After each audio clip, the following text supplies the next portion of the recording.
Just raise your hand if you remembered.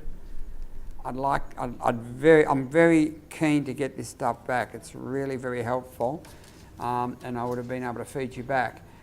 But any of this sort of stuff will just continue the research process I'm engaging in, because what I think you can find is that if I could do this, and then these kids said I had a warning or an explanation, I had a consequence of whatever, and then I had this, I know already that the chances are they're going to be more responsible in that discussion. They'll stay more adult, they'll take more responsibility. And this likewise. Why were they sent out? And in fact, those are 4 dimensions I'm getting out of the students' responses anyhow. They say they disrupted learning, they were passive and not working, they hurt somebody else or disrespected, and they resisted the teacher. These are 4 dimensions that I've found in an analysis when I've looked at the reasons they've given me. So we've included those there. So anyone who's thinking about this sort of thing, now this is part of support in my opinion, because what you're trying to do is get the teachers to act as professionally as they can. If you know there should be intermediate steps, how can you sort of encourage them to do that? Anyone got something like this operating? Yeah? Yeah. It's useful. Okay.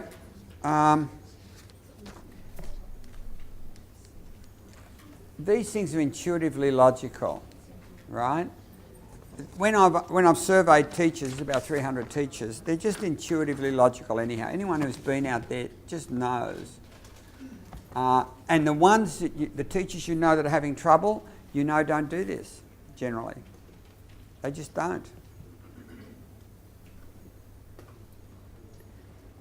Okay, any comments before I move on to C's? Because now I'm going to assume you've done all of this, and you've done it well, and the kids still went out that door because they would not get themselves together in the classroom. You could not sort of get them to see the problem in the classroom. I'll give you the reason for that in a minute. It means that when they're contextualised around what they perceive to be children, they cannot be adult. That's the way I'm going to conceptualise it. Now, someone asked me, what does it mean when you say adult?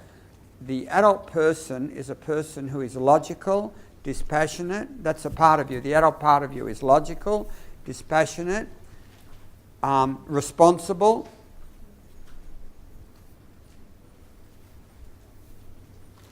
Therefore, when you're in your adult, you find it very difficult to lie. You find it difficult to ignore those confrontations, those rational explanations where someone said before, I said something to her to challenge her understanding and she actually saw it. That meant she was in her adult. But she can't do that in the classroom. She can't. She doesn't know how to do that because she looks around and sees all these kids and she stays in her child state. Now, in your child state, you do not have to take responsibility. You can lie repeatedly. Now, you know what's cute about this is you see our partners talking, you know. She says, you know, you never come home and I'm feeding 2 kids. You're absolutely useless. You're never here when I need you. You're at work and I guarantee you don't have to be there. So what has she done? She's come on like somebody's parent. He, who is 37, says, you've got no idea what I do at work. You don't know what it's like there. You've never worked a day in your life. Right? Yeah, suicidal. Basically suicidal. So, but what happens is that she drives him without him realising it in his child state, because that's a natural interaction, parent-child. Now, they will try and force you to become their parent because they like that, because then they can stay childlike. Makes sense? It's a perfect interaction. You know, it's called transaction. Perfect. Now, even if they try to drive you into your parent and you come back like an adult, like your tone, I understand, but quiet, please. Therein, really, it's a difficult thing. Now, it depends how strongly they're anchored in that child state. Now, if they look around and see all these kids, giggling, some of them, you know, looking, watching to see what's going to happen next, they might just come back again at you because they'll stay in that state. If, on the other hand, there was no one in the room, they would never do it. just you and them, and you're an adult and they're not. And they would try you out a couple of times and you said, yeah, I understand, but quiet please. They would just give in.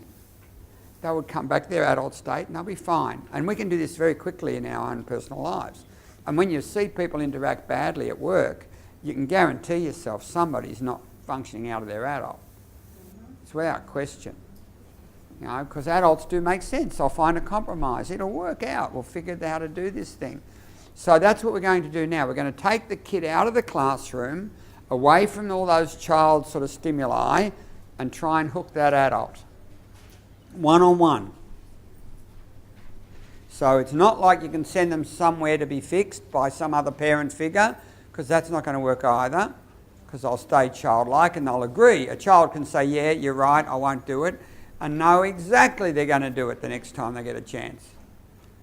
But an adult can't do it that easily. They will do it occasionally, and then you'll say, come on, you said you weren't going to do that in class, and maybe hook that adult again. But it usually takes 3 conversations before you give up on a C.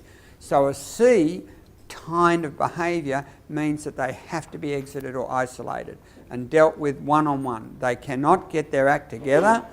Maybe they don't understand rights well enough. Maybe they don't feel responsible. Maybe they're just second children. Who knows? But they're not going to be responsible in a group. Is that okay? So we're now going to move to the C's. Now, how do you deal with them? And this is probably the most useful thing you're ever going to learn here, possibly, except for D's, but you don't know many D's really. But for adults, if you've got a partner, this stuff is brilliant. You can't assert yourself over a partner, you know, none of that stuff's going to work really well. They're not going to like you if you say, yeah, I understand, but, you know, come home on time.